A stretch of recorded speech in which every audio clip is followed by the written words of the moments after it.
বন্ধুরা, আজ আমরা কথা বলবো এক সময়ের তুমুল জনপ্রিয় বাংলা সিনেমার নায়িকা সুনেত্রা সম্পর্কে। ঢালিউড থেকে টলিউড, এমনকি পাকিস্তানি চলচ্চিত্রেও যিনি সমান দক্ষতায় অভিনয় করেছেন। কিন্তু জীবনের শেষ সময়টা কেটেছে একেবারেই নিভৃতে, আলো ঝলমল সিনেমার দুনিয়া থেকে অনেক দূরে। ১৯৭০ সালের ৭ই জুলাই কলকাতায় জন্ম সুনেত্রার। আসল নাম ছিল রীনা সুনেত্রা কুমার। তিনি স্কুল কলেজে ছিলেন অত্যন্ত মেধাবী ছাত্রী। কলকাতা বিশ্ববিদ্যালয় থেকে প্রাণীবিদ্যায় স্নাতকোত্তর ডিগ্রি অর্জন করেন।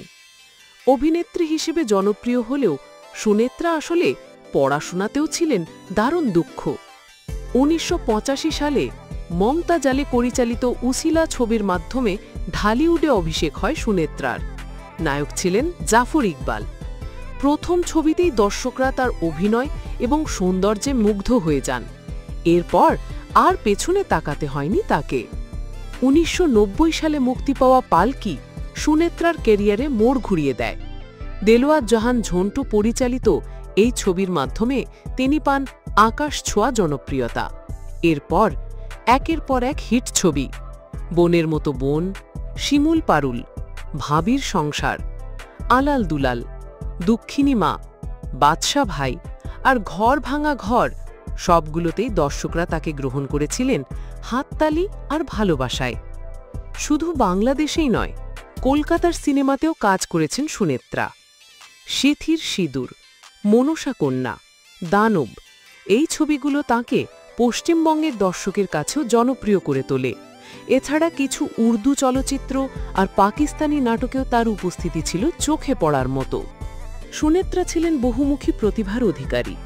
গ্ল্যামার, অভিনয় দক্ষতা আর নৃত্যে পারদর্শিতা, সব মিলিয়ে তিনি ৮০ আর ৯০-এর দশকের সিনেমায় এক বিশেষ অবস্থান তৈরি করেছিলেন। নায়ক জাফর ইকবাল, ইলিয়াস কাঞ্চন, রাজীব, ডিপজল, মান্না সহ প্রায় সব জনপ্রিয় নায়কের সঙ্গেই তার জুটি জমেছিল। দীর্ঘ ক্যারিয়ারের পর ধীরে ধীরে আলোচনার বাইরে চলে যান সুনেত্রা। কিডনির সমস্যায় ভুগতে ভুগতে শেষ জীবন কাটিয়েছেন কলকাতায়। ২০২৪ সালের এপ্রিল মাসে মাত্র ৫৩ বছর বয়সে পৃথিবী ছেড়ে চলে যান এই প্রিয় নায়িকা। তার মৃত্যু সংবাদে বাংলাদেশ চলচ্চিত্র শিল্পী সমিতির সাবেক সাধারণ সম্পাদক জায়েদ খান লিখেছিলেন, শৈশবে আমার প্রিয় নায়িকা, নীরবে নিভৃতে চলে গেলেন।